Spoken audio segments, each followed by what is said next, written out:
welcome to Saving Miller. This is the moment we've been waiting for. It's about 4 o'clock in the morning, and it's time for the Eagle to set out on its maiden voyage. We have been working furiously for the last 2 months to get ready for this. There was a lot of little things that needed to be done, a few big important things that we had to get done before we could hit the road, and we got everything squared away that we're aware of. Hopefully, everything is done, everything's going to work, and we're going to be able to just sail down the road and see new places. So we are charting a southerly course across the United States, all the way to Florida. So we're going to take I-10, we're going to go through southern New Mexico, south central Texas, and then the southern Gulf states along the Gulf Coast down there. So we're going to see some interesting things. Today our goal is to get to the Waco, Texas area. Get close to there. There's a campground I sorted out. Maybe we'll stay there. If it's full or if there's some issues or whatever, we'll choose something else. If we have to, we can just pull into a truck stop or to a rest area and just stop there. But preferably, we'd be able to shut everything down, not run the generator, just plug it in. That'd be really nice and give us some time to relax. So I got to get this thing fired up. It takes about 10 minutes for to get the airbags aired up till we're ready to go. So during that time, got to check the tires, got to make sure a couple of things like that are ready, and then we're going to set off.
Turn the exhaust brakes on in here and wake up the neighbors.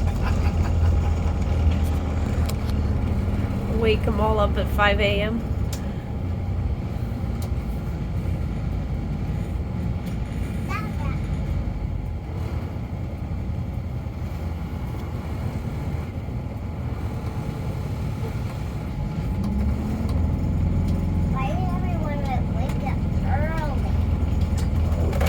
Ways to go. So we want to get on the road early. If there's any issues or in case we want to stop somewhere. Hey folks, we're on our way. We've gone about 250 miles since we left Phoenix, and seems like things are going pretty well. Especially out here on the nice road. The bus is pretty easy to drive. It just hums along. Highway speeds, we can easily go the speed limits. I'm very happy about that. It's pretty smooth. Not too hard to drive. It seems like everything is functioning the way it should. I don't have eyes and ears on it, but my gauges seem to be very stable.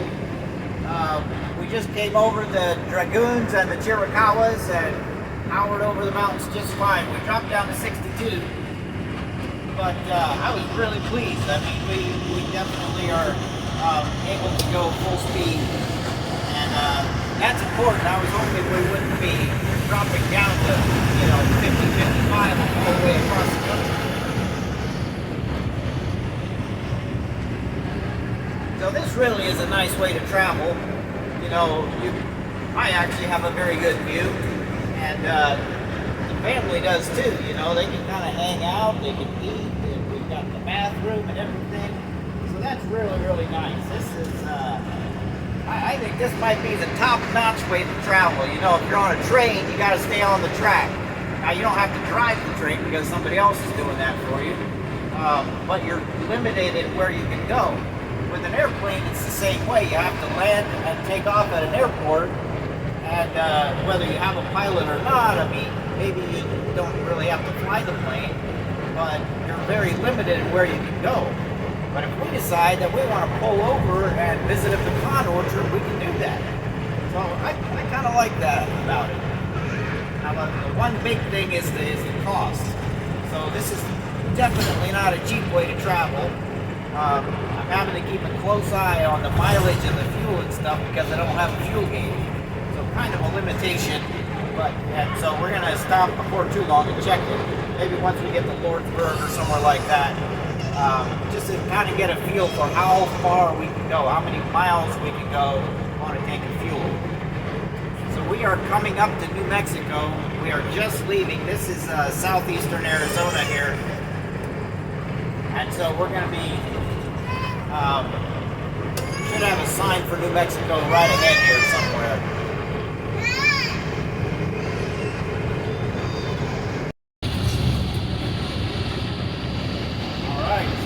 Rolling into New Mexico.